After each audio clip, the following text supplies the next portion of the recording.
हासिल कर देगा, आपको पढ़ाई में मदद करेगा। और अगर कोई बड़ा सपना देखोगे तो उस सपने को पूरा करने के लिए ये लैपटॉप आपकी मदद करने का काम करेगा। और बड़े पैमाने पर लैपटॉप बांटे गए। और ये हमारे साथी जो तख्ती लेकर के आए हैं वो जानते होंगे कि किसी गांव में आप चले जाओ तो कहीं न कहीं कोई एक ऐसा बच्चा मिल जाएगा जिसको समाजवादी सरकार में लैपटॉप मिलने का काम हुआ था। और वो लैपटॉप ऐसे हैं, वो लैपटॉप ऐसे दिए गए थे, वो लैपटॉप ऐसे मिले थे कि अगर आज भी उसको ऑन करोगे आप तो उसमें नेताजी और हम ही लोग दिखाई देते हैं, कोई दूसरा नहीं दिखाई दे रहा है। इसलिए ये जो हमारे बाबा मुख्यमंत्री जी बहुत चिंतित हैं कि कौन आ रहा है। ये जो हमारे बाबा मुख्यमंत्री जी बहुत सोच विचार में पड़ गए हैं कि कौन आ रहा है। मैं उनसे कहना चाहूंगा कि इस बार उत्तर प्रदेश की जनता ने तय किया है और 24 करोड़ लोगों ने ये तय किया है कि जिनसे आपने झूठा वादा किया था वो झूठे वादे को हटाने वाले लोग एक बार उत्तर प्रदेश से भारतीय जनता पार्टी का सफाया करके रहेंगे। और आपको अपने आप दिखाई दे जाएगा कौन आ रहा है अगर समाजवादी सरकार का लैपटॉप खोल लोगे आप तो। हमें नहीं बताना है, हमें नहीं बताना कौन आ रहा है, लेकिन समाजवादी लैपटॉप खोलेंगे हमारे बाबा मुख्यमंत्री जी तो उन्हें दिखाई दे जाएगा कि कौन आ रहा है। और वो लैपटॉप इसलिए नहीं खोलेंगे, वो लैपटॉप नहीं चलाएंगे, वो लैपटॉप नहीं चलाएंगे क्योंकि उन्हें लैपटॉप चलाना नहीं आता है। और अगर लैपटॉप चलाना आता होता तो लैपटॉप बट रहे होते। इसीलिए नौजवान साथियों, ये नए तरह की चीजें बदली, ऐसे नए रास्ते पे हम लोगों को चलना होगा। और उत्तर प्रदेश को भी अगर कोई विकास से लेकर के नई तरीके से विकास के रास्ते पे ले जा सकता है तो समाजवादी लोग हैं। और उसका उदाहरण है, उसका उदाहरण एक नहीं है, न जाने कितने उदाहरण हैं। आज तो हम कुछ बच्चों को दे पा रहे हैं लैपटॉप, और वो इसलिए लैपटॉप दे रहे हैं क्योंकि भारतीय जनता पार्टी की सरकार को हम याद दिलाना चाहते हैं कि उन्होंने आप छात्र नौजवानों को वादा किया था कि हम लोग लैपटॉप देंगे, लेकिन अभी लैपटॉप नहीं दे पाए। उनको याद दिलाने के लिए और अपने बच्चों को भविष्य में हम भरोसा दिलाने के लिए कि जब समाजवादी सरकार आएगी तो मेधावी छात्रों को फिर इसी तरीके से उत्तर प्रदेश के बच्चों को लैपटॉप बांटने का काम समाजवादी लोग करेंगे। ये जो एम्बुलेंस चल रही है 108, 108 एम्बुलेंस चल रही है, आज से कुछ वर्षों पहले कल्पना नहीं कर सकते थे।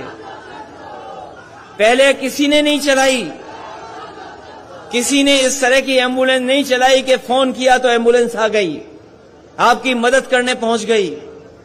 ये जब से ये टेक्नोलॉजी आई है, चीजें बदली हैं, तब से ये संभव हो पाया है कि अगर आप फोन करते हैं, आप जानकारी देते हैं तो आपके गांव में जाकर के एम्बुलेंस आपकी मदद करने का और इलाज के लिए अस्पताल ले जाने का काम करती है।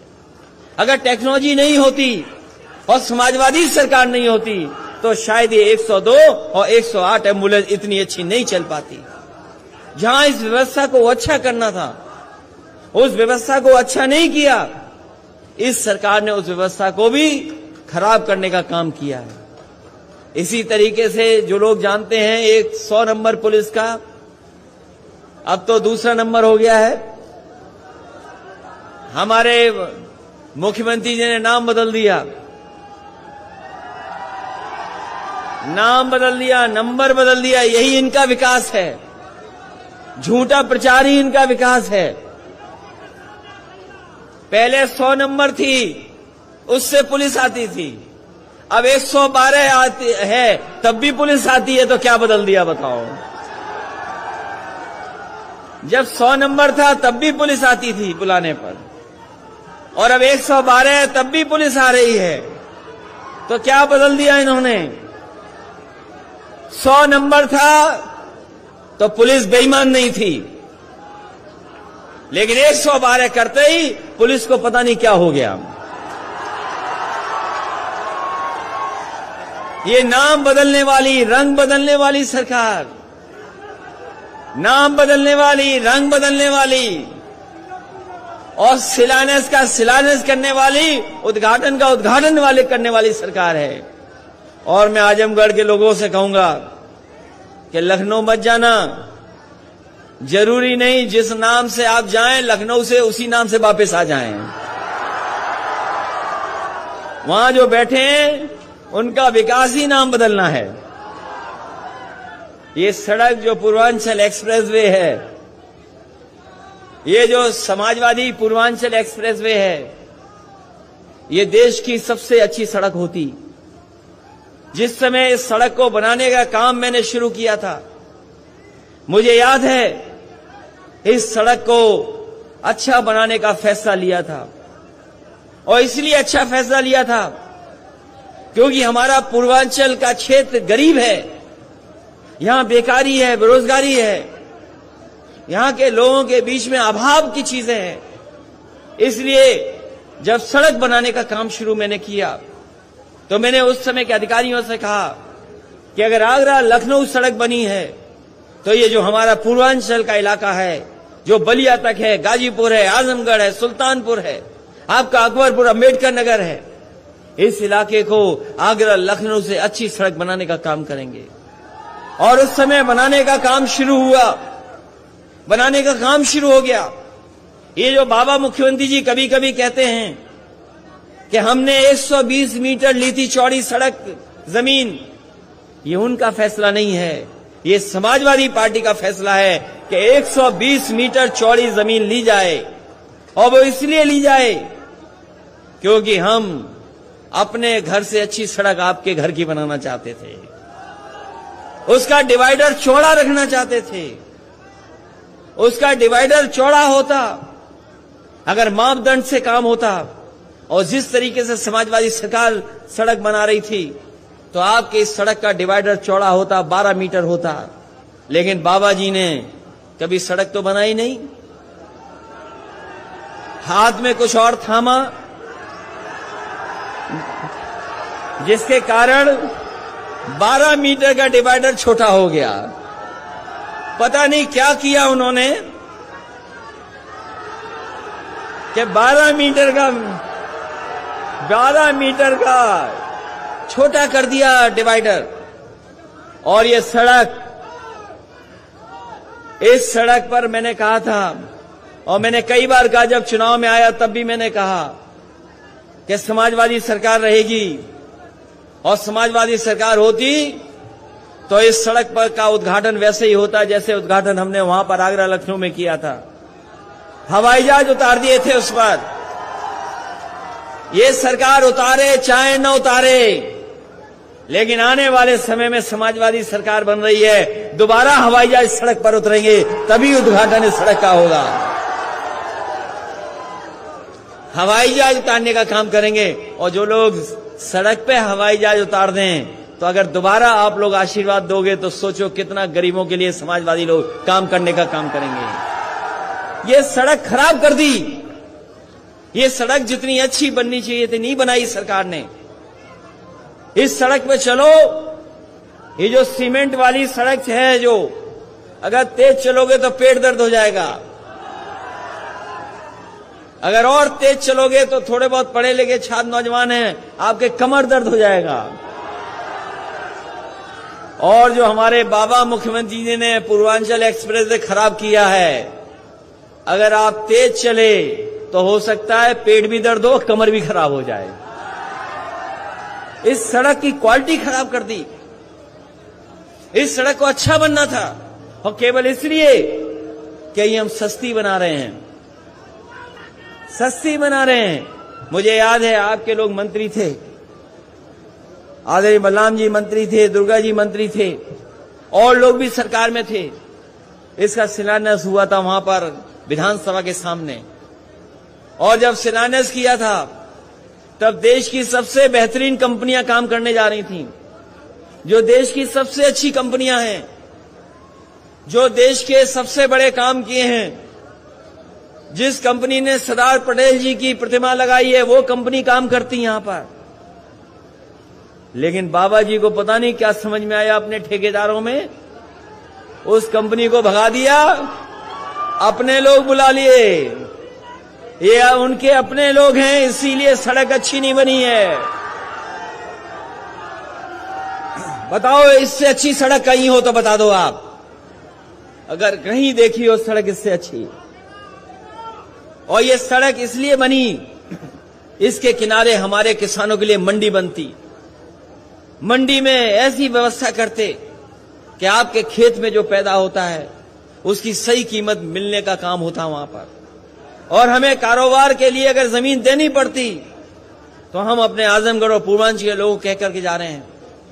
जब समाजवादी सरकार थी, उत्तर प्रदेश में जगह जगह अमूल, मदर डेयरी या सरकार के प्लांट दूध वाले लगे थे, डेयरी के चीजों को बढ़ाने का काम किया था। समाजवादी सरकार बनी तो चाहे आजमगढ़ हो, पूर्वांचल हो, जहां मंडी है और दूध को अच्छी डेयरी बनाने का इंतजाम भी समाजवादी लोग करेंगे, जिससे हमारे किसानों के भला हो, किसानों का लाभ हो। अगर खेती में सही कीमत मिल जाए, अगर जो हमारे दूध पैदा करने वाले किसान अगर कुछ उनको जानवर रख करके अपने घर परिवार की आर्थिक स्थिति ठीक कर सकें, और कोई ऐसी डेयरी खुल जाए जो उसी दिन पैसा दे दे उन्हें, तो उस तरह का इंतजाम आने वाले समय में समाजवादी लोग करके दिखाएंगे, जिससे हमारे गरीब किसानों को भला हो जाए, उनको लाभ पहुंच जाए। जहां तक सवाल महंगाई का है, जो लोग मोटरसाइकिल चलाते होंगे वो जानते होंगे मोटरसाइकिल में कितने का पड़ रहा है पेट्रोल, डीजल कहां पहुंच रहा है। पेट्रोल 100 से पार हो गया कि नहीं हो गया? 100 से पार हो गया पेट्रोल। ये सरकार इशारा कर रही है आपको, ये सरकार इशारा कर रही है, ये सरकार इशारा कर रही है मोटरसाइकिल की जगह साइकिल चलाओ, न डीजल न पेट्रोल। और बताओ कितनी की कीमत हो गई सिलेंडर वाला जो महंगे बांटा था। जनता को लालच दिया। जिस तरीके से अंग्रेजों ने कभी चाय पिला करके चस्का लगा दिया चाय का, कहते हैं पुरानी कहानियां बताती हैं कि अंग्रेज कोई चाय नहीं पीता था, लेकिन अंग्रेजों ने फ्री बांट बांट करके चाय पिला दी। आज कोई ऐसा नहीं जो चाय न पीता हो, सबको आदत पड़ गई। इसी तरह भारतीय जनता पार्टी ने पहले फ्री सिलेंडर दे दिए और उसके बाद सिलेंडर की कीमत क्या कर दी, कितने रुपए का हो गया। और ये बीजेपी वाले कह रहे थे कि हम गरीब जो हवाई चप्पल वाले लोग हैं उन्हें हवाई जहाज में बैठाएंगे, हवाई जहाज में बैठाएंगे। और अब तो वो हवाई जहाज भी चले गए और एयरपोर्ट भी बिक गए, और हवाई चप्पल वालों की मोटरसाइकिल भी नहीं चलेगी, ऐसा इंतजाम कर दिया भारतीय जनता पार्टी के लोगों ने। इसलिए आज नौकरी नहीं है, रोजगार नहीं है। और जो किसान हमारे हक मांगने निकले थे, जो किसान अपने अधिकारों के लिए लड़ने निकले थे, बताओ भारतीय जनता पार्टी ने उन पर गाड़ी चढ़ा दी कि नहीं चढ़ा दी? यही भारतीय जनता पार्टी के लोगों ने टायरों से किसानों को कुचल दिया, और वहां के गृह राज्य मंत्री कानून को कुचल रहे थे। और ये अगर दोबारा आ गए तो बाबा साहब भीमराव अम्बेडकर जी ने जो बनाया, और आजादी के बाद न जाने कितनी कुर्बानियों के बाद जो हमारा देश आजाद हुआ है, हो सकता है भारतीय जनता पार्टी के लोग हमारे संविधान को भी कुचल दें। इसलिए 2022 में इस भारतीय जनता पार्टी का सफाया करना है आपको। अभी धान खड़ा है खेतों में, धान खड़ा है हमारे किसानों का खेतों में, कोई इंतजाम नहीं किया खरीदने का। कोई खरीदने का कांटा नहीं लगवाया, ना भी इंतजाम किया है। ये हमारे नौजवान हैं, हमारी बहनें हैं जो पढ़ लिख करके कुछ करना चाहती हैं, लेकिन जो जिस तरीके का देश को बेचने का काम किया है, अब न नौकरी है न रोजगार है। इस सरकार की जो गलत नीतियां हैं उससे हमारे नौजवानों के सपने पूरे नहीं हो सकते। ये दुनिया में कहीं इतनी बेरोजगारी नहीं है, दुनिया में इतनी कहीं गरीबी नहीं है। जो देश हमारे बराबर आजाद हुए न जाने कहां से कहां पहुंच गए हैं, और हम देखो कहां के कहां रह गए। इसलिए सोचना होगा कि कौन लोग सरकार बनाएं, कौन लोग सत्ता में आए। आजादी के बाद जिस तरीके से देश की खुशहाली और तरक्की के रास्ते पे जाना चाहिए था, नहीं गया। और भारतीय जनता पार्टी के लोग अब तो जो चीजें उनको भी बेच रहे हैं। जब सब चीजें बिक जाएंगी तो बताओ हमारे आपके लिए क्या बचेगा। जो लोग इतिहास के स्टूडेंट होंगे, जिन्होंने आजादी की लड़ाई पढ़ी होगी, वो पढ़े दोबारा। याद कीजिए, एक कंपनी आई थी भारत में, ईस्ट इंडिया कंपनी आई थी कारोबार करने के लिए। काली मिर्च का कारोबार, कपड़ों का कारोबार, कुछ और चीजों का कारोबार कर रही थी। पता नहीं कौन सा कानून अंग्रेजों ने पास किया और वही ईस्ट इंडिया कंपनी सरकार बन गई। और सरकार बनने के बाद सोचो कितने साल लगे हमें अंग्रेजों से आजादी पाने में। न जाने कितने लोगों ने जान निछावर कर दी, न जाने कितने लोग शहीद हो गए, तब जाकर के ईस्ट इंडिया कंपनी और ब्रिटिश हुकूमत से हमें आजादी मिली। सोचो, अगर एक कानून से कंपनी सरकार बन सकती है, तो भारतीय जनता पार्टी में जो कानून पास हो रहे हैं, धीमे धीमे सब कुछ कंपनियों को दिया जा रहा है। और हो सकता है कि एक दिन ऐसा आए कि सरकार भी कंपनी चलाए, सरकार हमारे आपके हाथ में नहीं बचेगी। जब एक कानून, केवल एक कानून जो ब्रिटेन में पास हुआ, उससे कंपनी सरकार बन गई, और जो अब कानून पास हो रहे हैं, हो सकता है सरकार कंपनी बन जाए। और जब कंपनी बन जाएगी तो सोचो लोकतंत्र में हमारे आपके अधिकार का क्या होगा। इसलिए आपको ये सोच समझ करके फैसला लेना है। हालांकि आजमगढ़ ये समाजवादी लोगों का गढ़ है। ये जो इस बार ऐसा कुछ होगा जो बीजेपी नहीं पता कर पाएगी।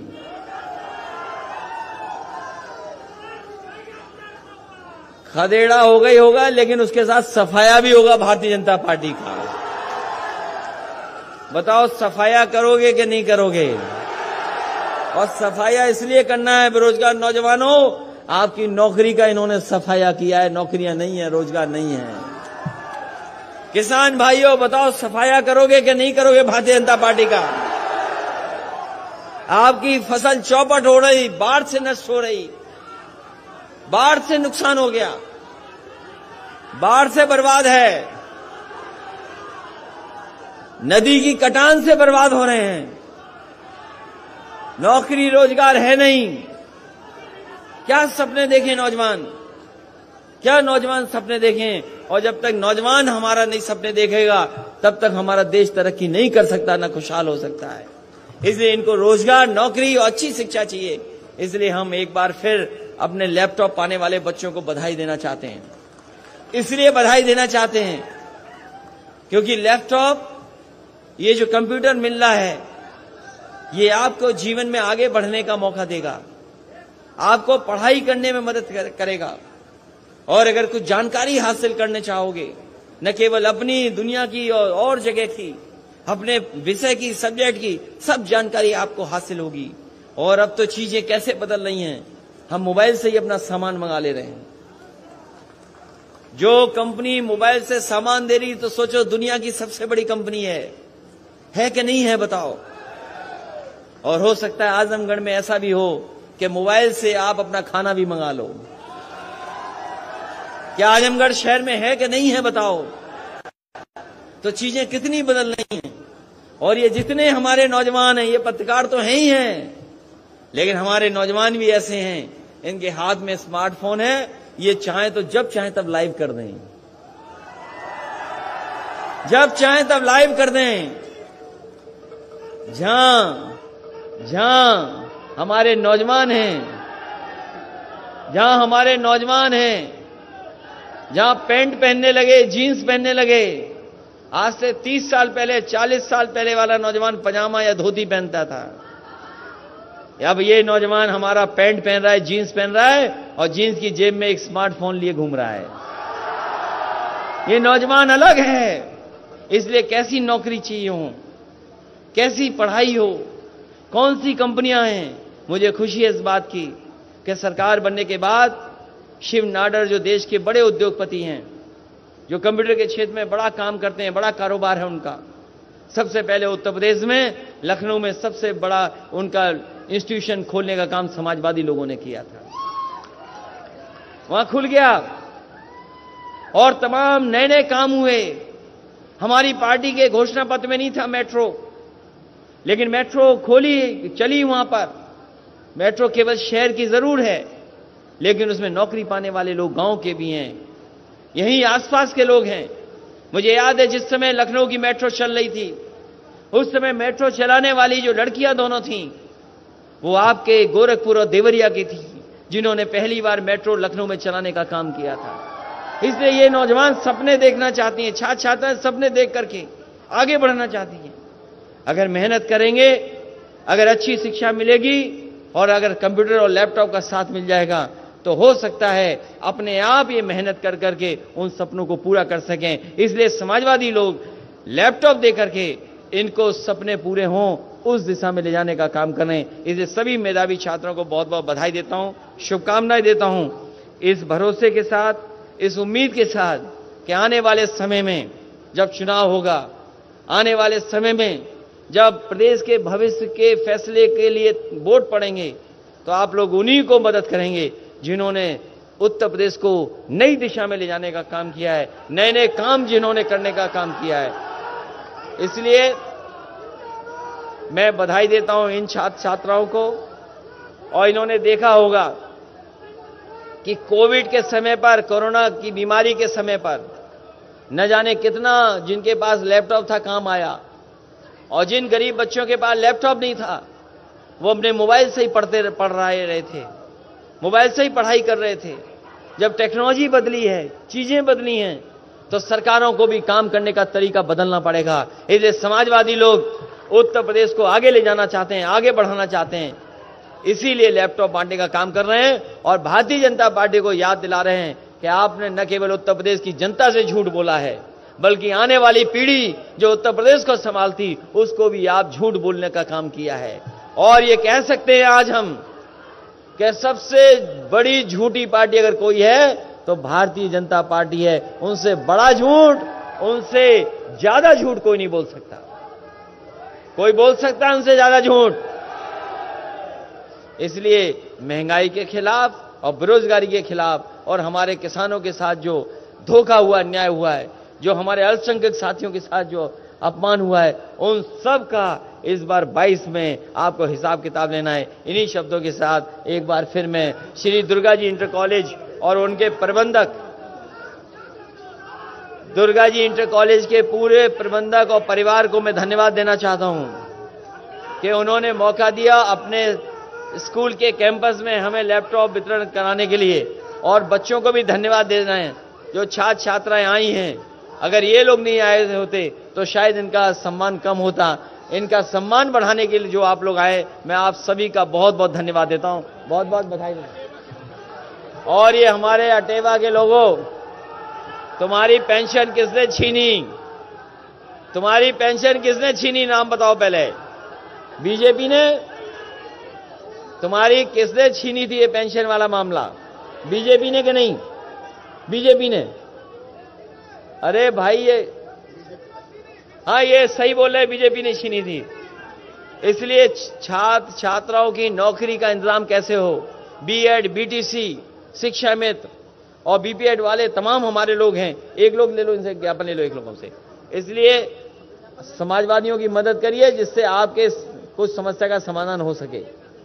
आप ज्ञापन दे देना, आपकी समस्या का समाधान हो सके। मेरा निवेदन है सभी लोगों से, ये जो तख्ती लेकर के आए हैं, अभी लैपटॉप बट रहा है, उसके बाद पार्टी का गाना होगा।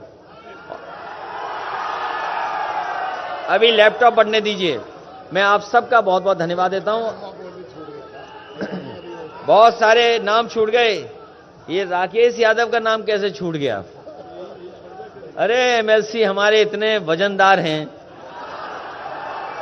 भाई, इनका नाम नहीं छूटना चाहिए। कमला प्रसाद यादव जी, अभय नारायण जी, और जिनका नाम छूट गया वो समाजवादी पार्टी के नामों में अपने आप को शामिल कर लें। सभी समाजवादी पार्टी के नेता जो मंच पर हैं और जो बहुत सारे अच्छे कार्यकर्ता नेता हमारे मंच पर नहीं आ पाए, जिन्हें हम देख रहे हैं, प्रधान हैं, जिम्मेदार साथी हैं, दूसरी जगह से भी आए हैं, उन सबको मैं बहुत बहुत धन्यवाद देता हूं। और ये अटेवा वालों को कहूंगा कि संघर्ष करते रहिए। धन्यवाद दीजिए। उधर देखो। अच्छा, चलिए, धन्यवाद। मैं समझ गया। ये बीजेपी ने समस्याओं का प्रदेश बना दिया है, समस्याओं का प्रदेश।